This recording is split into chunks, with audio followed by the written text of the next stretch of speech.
What's that? A metamorphic stone rising from the blackness and negative earth? A towering behemoth, a monstrosity brought down by extraterrestrial powers? Or a giant monolith of death hell-bent on the annihilation of humankind, time, and all matter? No, it's the AC adapter for a Colecovision.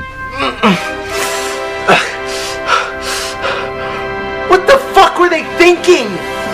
Is this necessary? Look, I can't fit this godforsaken piece of shit in the electrical outlet unless there's nothing next to it. What a fucking hog. That's what it is, a self-indulgent glutton of a power hog. Anyway, the Colecovision was released in 1982, and like the Intelivision, it had the same stupid-ass keypad, but with a joystick. Well, almost a joystick, and it's so stiff it doesn't fare much better. First, let's try out Montezuma's Revenge.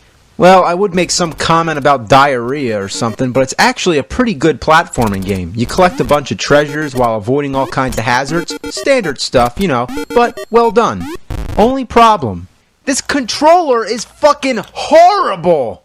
But the good news is that, unlike the Intelivision, you can unplug the controller and swap it with an Atari or a Sega Genesis controller. Who would have thought that would be compatible? But what a great thing. Now let's try Rocky. That's right, Rocky on the Colecovision. The music and the graphics are quite good for the time, but would it be too much trouble to add any facial features? As far to my knowledge, your only opponent is Clubber Lang. After all, Rocky 3 was the newest movie, so there's definitely no Ivan Drago. But all you do is mash buttons and it all boils down to a big crock of shit. Okay, you're not gonna believe this one. It's called Cabbage Patch Kids Adventure in the Park. It's basically like another Pitfall game, but with a random layout. Why would I swing on the vines when I can hop on the lily pad instead? Then there's screens which don't have anything on it. So what's the point of having them? And so many of them look the same. Next is Campaign 84. Yes, a game based on the presidential campaign. Probably the worst fucking concept for any game in history. First you pick what you want to accomplish, you know, like what kind of serious issues there are in the country, like ban all shoelaces. And that's my favorite, because shoelaces are bullshit. Then you pick the donkey or the elephant, and I don't really know which is which. And then you're moving around, and I really seem to be having a lot of trouble with this because I can barely move. Alright, let's try to touch the megaphone, okay? You were seen putting your shoes on before you put on your pants. Okay, well who the hell was watching me get dressed? If I want to put my shoes on first, that's my own goddamn business.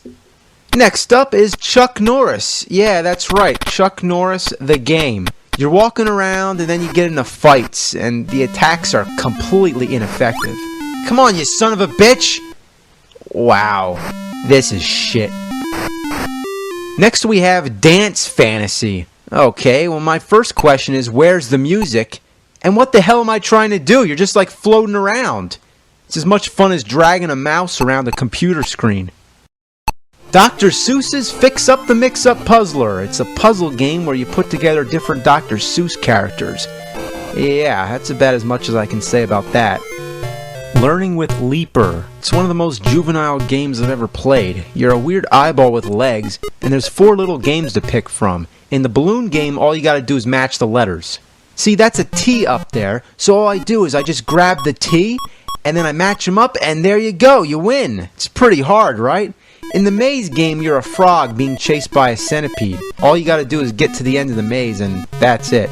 The dog game, I have no fucking clue what to do. But the paint game is basically like an old paint program. If you thought Mario Paint was primitive, well, look again. Next is looping. Here we go. Oh, let's try again. Oh man, that pilot's drunk as shit. Oh, I gotta get through the wall. Here we go. Okay. Maybe I gotta go over it. Oh, I guess not. Uh-oh, let's try again. Oh man, what am I supposed to do? Fuck! Oh, I know, I gotta shoot through it.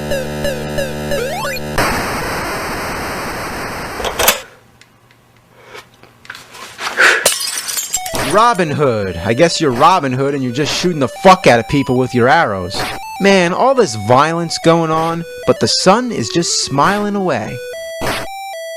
Slurpee. Okay, you're just going around slurping balls, and there's all kinds of weird creatures coming at you, and I really don't know how else to describe this thing. It's like, what the hell? Smurf Rescue. Yeah, how could you go wrong with a game about the Smurfs? All you do is keep walking right. Nobody's trying to kill you. Everything's just fine and dandy. What a nice game. This is the happiest game ever made. War Games. I'm assuming it's based off the movie since they both came out in 1983. You're basically trying to stop nuclear missiles from blowing up the whole world. It's kind of serious. But there's another one called War Room, which is a similar game, except this one has some comedic relief, because it's got giant mutant chickens. Alright, well, this video is getting out of hand, and we can spend all day talking about these games and discussing them in depth, but I only wanted to give you an introduction to two classic gaming consoles. Now, I know we mainly focused on the shitty aspects, but let me tell you, that's the name of the game. But before I end it, let's take a look at the Colecovision expansion module. Yeah, what gaming system is complete without some kind of peripheral? You plug it in and now you can play Atari 2600 games. That's right, I'm playing Atari on Colecovision, its competitor. Okay, that would never happen today. That's like if Sony said, okay, we're going to come out with this new expansion module for the PlayStation 3. You're going to be able to play Xbox games on it. There would be lawsuits up the ass. And there were more expansion modules. The second one's a steering wheel for the driving games, and the third one connects the fucker to an Atom computer. I wonder if the Addams family had an Atom computer. Now the fourth expansion module connects it to a dishwasher. And then the fifth and final one connects it to your ass. Never do more than I really need. My mind is racing, but my body's in the lead. Night's the night, I'm gonna push it to the limit. I live all of my years in a single minute. Fill my eyes with that double vision. No disguise for that double vision.